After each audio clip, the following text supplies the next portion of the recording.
All right, let's dive into the latest news around the New Orleans Saints. We got some roster updates, some injury news, and just some general NFL housekeeping that impacts the New Orleans Saints. But also, I want to dive into some trade targets that I think the Black and Gold should explore ahead of the NFL trade deadline, including an offensive guard, which I personally believe is one of the biggest needs for New Orleans. But before we get to that, I got a couple of friends headed out to New Orleans next weekend, and they're going to try and go out and have a good time on Saturday night.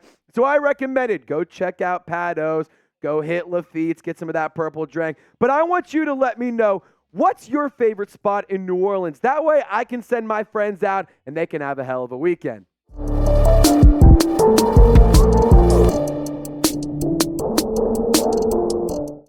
So the injury news around the New Orleans Saints, UDFA practice squad wide receiver, and honestly, preseason legend, Shaq Davis has been placed on the IR. Now, like I said, he has been with the New Orleans Saints practice squad, was a part of roster cuts earlier in the preseason and after the preseason as ahead of the regular season.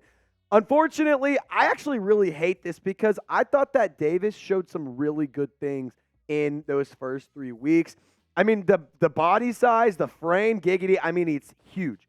He is a large guy. I mean, at 6'4.5", 260 pounds. The South Carolina State product was unbelievable. In college, I mean, he was a great wide receiver. One of the best ones in all of the HBCU schools, if you ask me. But 7 receptions, 101 yards in the preseason. Didn't find the end zone, but had a long of 42. He's a great deep ball threat. He can climb the ladder. He can get those contested catches. And I actually think that this stinks, man. I really wanted to see Davis get in during the regular season. I wanted to see him get some snaps, get some run. If there was an injury, I would have loved to see Davis get elevated to the active roster. However, obviously, with him being on the injured reserve, we ain't going to see that happen anytime soon. But we also have some roster news to talk about. Cornerback Anthony Johnson, he was released from the practice squad. And offensive guard Tommy Kramer, he was released from the active roster. So these are just the latest 2 updates around the Saints roster. But we also have an injury update around Justin Jefferson. The wide receiver for the Vikings has been placed on IR. The earliest that he could return is week 10. So that means if he returns by week 10, he will be able to play against the New Orleans Saints. And then just some more housekeeping news. The Atlanta Falcons also traded for wide receiver Van Jefferson. There was a report out there that the Rams were shopping him. And then I swear, I was in a meeting, I hopped out, and he was now an Atlanta Falcon. So there's just some housekeeping news, some NFL updates that you guys should be aware of. But guys, this is why I encourage you to subscribe. Because not only is the content entertaining and informative, but it's also almost every single day. You also get live watch parties. We also have awesome giveaways. We have incredible audience interaction. Love giving shout-outs to the Who Dat Nation and to our family here. And you have on-demand videos, you have live shows, you have shorts. Our community tab is very active, and that is one of my favorite things about our channels. We give you different content in a variety of ways. And the best part of it all, without a doubt, it's Saints content by Saints fans for Saints fans. So help us reach 22,000 subscribers ASAP. We're trying to get to 25K because that's a great numeral. Trying to get to that Reggie Bush 1,000. Let's go get that number ASAP. Subscribe today. Turn on those noties. So let's dive in to some trade targets. We got an offensive guard on this list, so just stick around and see who I'm talking about. But Jerry Jeudy is the first guy that I want to discuss because let's keep it real. The Broncos freaking stink. And I truly do believe that the Broncos could potentially trade a lot of their players. And there's reports that Denver could be on a fire sale ahead of that October 31st trade deadline. So Halloween could get pretty spooky in Denver. But could you imagine this group of wide receivers? You have Jerry Jeudy, Chris Olave, Michael Thomas, and Rashid Shaheed. I mean, the speed in that room is insane. The catchability in that room is great. The youth in that room, outside of Michael Thomas, stellar. And I think that these 4 players could be awesome if you had them be on one group. But my one question is, do you really need more wide receivers? I mean, do the Saints need to go and chip away draft capital or players for a guy that's in a position that you really don't necessarily need to add to? I mean, look at this wide receiver room. A.T. Perry, up to this point, has been a healthy scratch. I don't know why he hasn't played. People have been asking in the comments section. I don't know. It's weird. I think he should be playing because A.T. Perry has a lot of great talent. Keith Kirkwood, he's also a guy who has some value. Lynn Bowden Jr. also can be a contributor on the offense. But could you imagine replacing one of these guys with Jerry Jeudy that's on the bottom tier? I think it would be pretty interesting. So sound off for me. Let me know. Would you trade for a wide receiver? It doesn't have to be Jerry Jeudy. It could be a Devontae Adams. It could be a Courtland Sutton. It could be whoever you want. Just type trade or type pass. Let me know in the comment section because I'm curious as to what you have to say.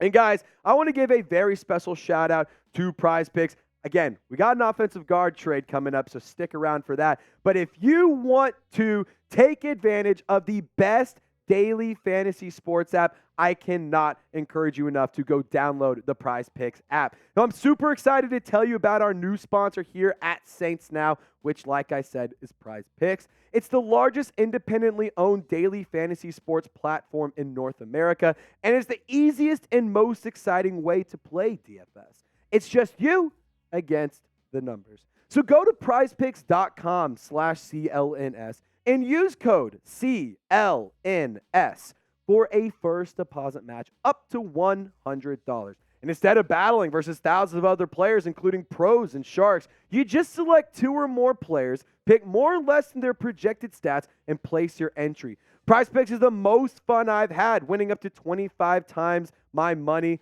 this season. And if you look at the projections that I'm taking more Alvin Kamara rushing yards, I'm taking less CJ Stroud passing yards, and I'm taking more Michael Thomas receiving yards. I think that the Saints could really make some noise this week against a pretty talented Texans team, but I don't know if CJ Stroud has what it takes to slice and dice and carve up the Saints defense, especially as a rookie. So if you want to match me, if you want to fade me, if you think that my projections are good, I encourage you to go check out prizepicks.com/CLNS.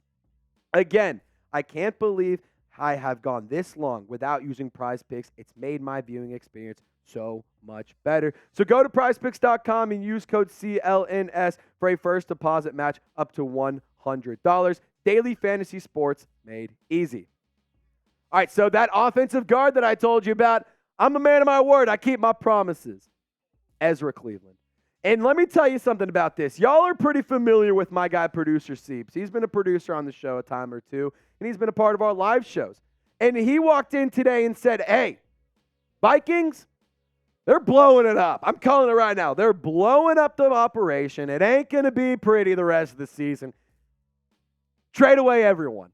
So one of the biggest names that I was really excited about when he mentioned it, he said, we got an offensive guard. Who wants one? And I said, me. Give me that offensive guard, because the interior offensive line has been bad. So Ezra Cleveland, just some background information on him. If you aren't really familiar with the PFF grades, he had a 73.7 overall. The pass blocking grade and run blocking grade, pretty dang good. And one thing that I like about it is PFF actually ranked him as one of the top 10 offensive guards out of 78 names that were eligible to be ranked.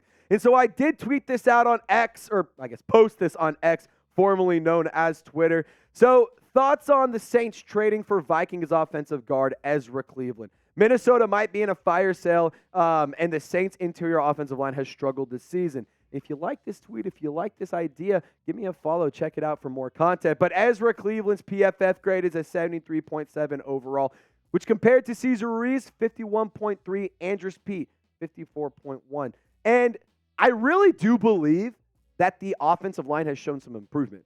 I mean, from week 1 to week 2 to week 3 to week 4 to week 5, there's been a gradual increase in how well the offensive line has done, especially for Trevor Penning. The outside looks just fine. The inside, where you have the guards, you have Eric McCoy, that's where the struggle begins. But I do believe that this is a move that could help solidify that unit and give you just a strong offensive guard anchor another strong interior, or to, bolster and improve that interior. I think that that's a move that would really benefit New Orleans. And my offer, I think you trade away the Broncos second-round pick. You got an extra second, or you had that second rounder that Denver gave you as a part of that Sean Payton trade. Give it away. Why not? And one of the cool things about Ezra Cleveland is he was a second-round pick. And the Broncos second-round pick right now is looking like it might be a top 40 pick overall. So, if you go and trade away your the Broncos second-round pick, and you get Ezra Cleveland, not only are you getting a better offensive guard, but the Vikings are getting a better value than they initially spent on Cleveland in the first place when they drafted him. So let me know. You be the GM and share your thoughts. What would you offer? Because I think that my offer is pretty damn enticing. So let's talk about some defensive line help, because I do think that the defensive line has been good, but I think that it could be great. And Leonard Williams, the defensive tackle for the New York Giants, is a guy that I think the Saints should maybe potentially make a call for. Of course, the production, it's nothing to run home about. It's nothing crazy. But I do think that Leonard Williams does offer a lot of value, and he could be a good piece to rotate in that defensive interior. And here's my thing. The Giants are bad. And when I say the Giants are bad, I mean they are atrocious. The Giants right now might be the worst team in football. Their defense stinks. Their offense is terrible. And now their quarterback is injured. I would expect the New York Giants to be big-time sellers at the trade deadline. And the interior defensive line could really be a beneficiary of a trade for a guy like Leonard Williams. I mean, look at the production for the four guys who line up in the middle of the trenches. Colin Saunders, a free agency acquisition. Nathan Shepard, another free agency acquisition. And then you had Malcolm Roach, who's been around for quite a while. Shout out to him. He's been absolutely stellar this season. He's been a big story, and I've loved watching him develop. Brian Brzee, though, he has been incredible. The Saints nailed that pick. It is a home run pick. It is a grand slam pick. And I think that Brian Brzee is going to be a big-time contributor for a very long time. But my point about this, you saw the sack numbers on screen. There's not a lot of them. The Saints could go and be a lot more active with sacks. I mean, right now, Carl Granderson with 3.5 leads the team in sacks. Number 2 is Brian Brzee with 1.5. I want to see this defense finish their pressures because they're creating a lot of pressure. They're getting to the quarterback. They're forcing the quarterback to make throws and make quick passes and throw the ball away. But they're not getting sacks. And when they got a lot of sacks this past week against the Patriots, let's call it how it is, they're a bad team. But you see what happens? That's what happens. So I think that going to get in a guy like Leonard Williams might make some sense. But what about Justin Simmons? That's a pretty interesting one, isn't it? I mean, sure. The safety group for the Saints is pretty talented. Jordan Howden's been pretty damn impressive. And you also get Marcus May back. His suspension's over. He's ready to go. He was bad. You're done. Your safety room is pretty healthy right now as it stands as well. Jordan Howden played through a finger issue, played lights out. I mean, Howden's been stellar. He was the one who had the pass breakup that led to the pick 6 by Tyrann Mathieu. Howden has been an absolute steal for the New Orleans Saints. And if he continues to develop in a really good direction, they might have gotten a massive steal with Howden out of Minnesota. But here's the thing about Justin Simmons. Justin Simmons is a stud. I mean, PFF consistently has him ranked as one of their top safeties in the league. And the numbers this year, 19 tackles, but nothing in terms of in-air production. He hasn't been able to get a pass breakup or an interception this year. But the Broncos are bad. Sean Payton does not have that unit firing on all cylinders. But when you look at the PFF rankings, look at this. 2022, 30 out of 88. 2021, 16 out of 92. 2020, he was number 8. In 2019, he was the second overall safety. I mean, Justin Simmons is consistently a top, 30, 31, but he's a top 30 safety. He's a top half guy. Justin Simmons could be a very interesting piece for the New Orleans Saints. And I will say this, I don't think safety is a huge need for New Orleans, but down the stretch, it might be a nice addition.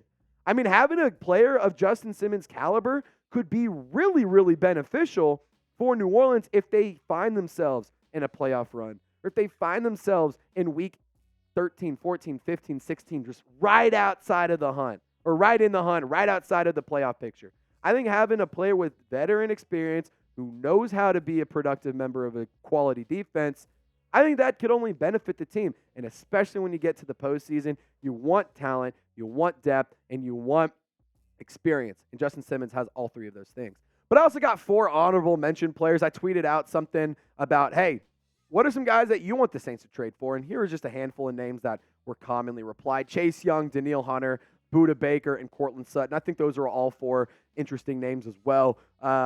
Out of these 4 guys, give me Danielle Hunter or Chase Young. I think an edge rusher would be pretty interesting and a pretty awesome addition as well for the Saints defense. But it's your turn. I want you to name a player you would trade for. Put yourself in the shoes of Mickey Loomis. Put on the YouTube headset. Let me know, who's a player that you would want to trade for? Get in the comment section and share your thoughts. And now, as always, Saints fans, I really appreciate you guys for tuning in, no matter where you are or how you're watching. Y'all stay golden. See you next time.